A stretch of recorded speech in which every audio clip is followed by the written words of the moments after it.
Halo, saya Adi Budaya, nama Budaya. Perkenalkan, nama saya Serina dari kelas 1B UPA dengan NPM 2141081.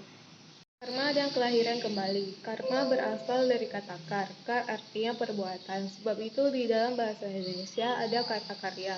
Sama asal katanya kar. Namun dalam agama Buddha, suatu perbuatan diklasifikasikan sebagai karma bukan karena action saja, tapi perbuatan itu harus disertai dengan niat atau kehendak melakukannya. Sedangkan ada perbuatan juga yang dilakukan tapi tanpa niat, maka itu tidak akan diklasifikasikan sebagai karma.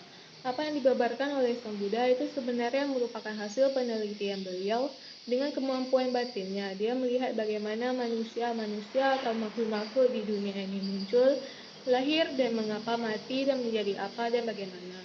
Karma yang pertama perbuatan, yang kedua dengan ucapan, dan yang ketiga adalah karma yang dibuat melalui pikiran. Sebab dengan pikiran, orang lain tidak lihat, hanya kita sendiri yang tahu. Semua yang dilakukan, diucapkan, dan dipikirkan, semuanya menyebabkan karma. Karma ada juga berat dan ringan. Karma berat yang negatif yang disebut garuka kama, yaitu kalau seseorang membunuh ibu atau ayah kandungnya, membunuh arahat atau melukai sang Buddha. Melakukan 4 hal ini bagi orang awam adalah perbuatan paling buruk, paling jelek, dan ini merupakan karma berat yang akan lebih dulu berbuah daripada karma-karma yang lainnya. Yang kedua yang disebut karma kebiasaan. Jika garuka kama tidak kita lakukan, maka yang akan berperan ketika kita mati nanti ada karma kebiasaan. Kalau karma ini tidak ada, maka karma yang akan berperan kemudian adalah karma yang kita buat menjelang kita mati, dan umumnya di pikiran.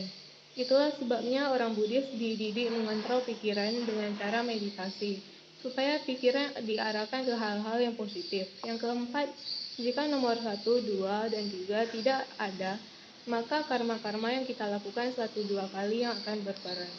Sedangkan di dalam Visuddhimagga, ada karma yang kita buat di kehidupan sekarang ini berbuah di kehidupan sekarang. Ada juga karma yang kita lakukan langsung berbuah. Tapi ada karma yang kita buat di kehidupan kita sekarang tidak berbuah sampai kita mati. Dan itu nanti ada efeknya di kehidupan berikutnya. Jadi kita pada kehidupan sekarang ini bisa berada di daerah Riau, semua itu tergantung karma. Mungkin juga banyak dari kita yang menderita di kehidupan sekarang kebingungan. Kenapa aku menderita? Padahal dari kecil aku ini baik-baik loh. Namun dia lupa hidup ini bukan cuma 1 kali, tapi karma lampau yang berbuah sekarang. Kita tidak akan tahu atau ingat siapa kita di kehidupan sebelumnya. Kita harus menangkis karma buruk. Kita sudah ditunjukkan cara tangkis itu sebelum muncul. Menangkis itu bisa dilakukan dengan cara berdana atau pangsan. Karma itu bukan hidup atau muncul pada kehidupan berikut, tapi akan muncul di kehidupan 3, ke-4, ke-5, ke-6 yang akan datang, atau seterusnya. Jadi itulah mengapa orang bilang hukum karma tidak adil, karena dikira semua karma itu berbuah dengan cepat. Ada juga karma yang tidak berefek. Karma ini yang berlaku bagi para arahat, para Buddha, dan para sama-sama Buddha. Karena kalau mereka meninggal dunia atau parinibbana, karma tidak bisa mengejar mereka lagi. Karma juga sudah mengatur kita akan hidup berapa lama, dan karmalah alasan mengapa kita hidup di sini dengan penampilan yang begini. Karma tidak hanya berasal dari masa lampau, tetapi kita juga bisa membuat karma di kehidupan saat ini. Oleh karena itu, buatlah karma baik.